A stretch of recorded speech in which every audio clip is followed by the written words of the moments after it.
ইয়া member সাহেব ও অন্ত ওই সালিসি গিয়া ডেট কবে দিছেন? রে অন্তত সঠিক করে সিদ্ধান্ত আগামী সপ্তাহ হইব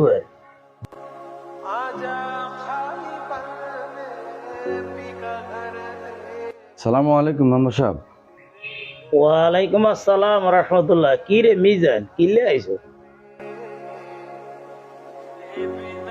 মেম্বার সাহেব, আজকে কদিন ধরে আমার ঘরে বাজার সাজান নাই। আমার ওই যে আমি অপারেশন করছি, আমার ওষুধও নাই। এখন যদি আমার 1000-500 টাকা হাওলাত দিতেন, আমার হাতে টাকা আসলে আমি আপনারে দিয়ে দিন। এই জন্য আপনার কাছে আসা। রে মিজান, যে সময় সমর্থন আসিল সে সময় তুতুন অনেক দাঁড়াওলা তাই করছি। কোন আজ যে পরিস্থিতি আসলে আরো একটার অবস্থা বলাম তখন একসার খালি তো ওই ঠিক আছে, তুই আল্লাহ এখানে বিয়েলে দেয়া করিস।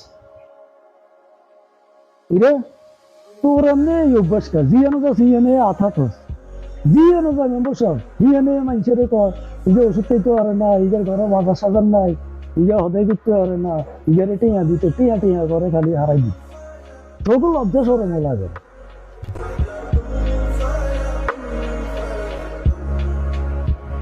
মেম্বার সাহেব দেখছেন নি এতনে কি রকম আচরণ করছে আমার সাথে।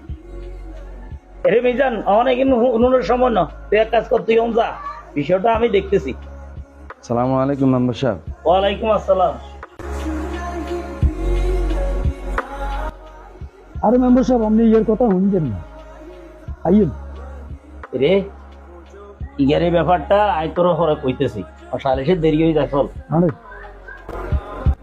মেম্বার সাহেব হ্যাঁ সালিশ কাইয়া কোন বাড়িতে ডেট দিছে? রাখ, তুই সালিশের কথা হরে, ডেটের কথা হরে, তুই আর লগে থাই এই মিজান রে যে কথাটা কইছ এটা তো একারে আরে এই জায়গা মধ্যে লাগি গেছে, গাঁথি গেছে।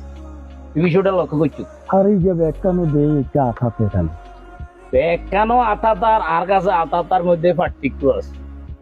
আজ এই সময় আর অবস্থান খারাপ আছিল, আয় অসহায় অবস্থা আছিল, হিগের অবস্থান ভালো আছিল। আয় হিগের কাছে যে সময় যাইতাম আন্দাইয়া রাইজ যাইতাম, আয় সহযোগিতা আইতাম, হাওলা তাইতাম, আবার হিগেও নি ও নিগিয়া হয়তো অপারেশন হয়েছে, হিগাওন ঘর বইটা, হিগার কর্ম নাই, হিগাওন অসহায় অবস্থায় আছে। হিগা আইছে পূর্বের হে অধিকার লইয়ে না আর কাছে হাওলা তেলে হিগে তো আল্লাহর রাস্তায় যাইতে হইল। তুই গেরে এত বড় বেজ্জতি করার কি দরকারটা আছিল? তোরে এই ইয়াটা দিলকে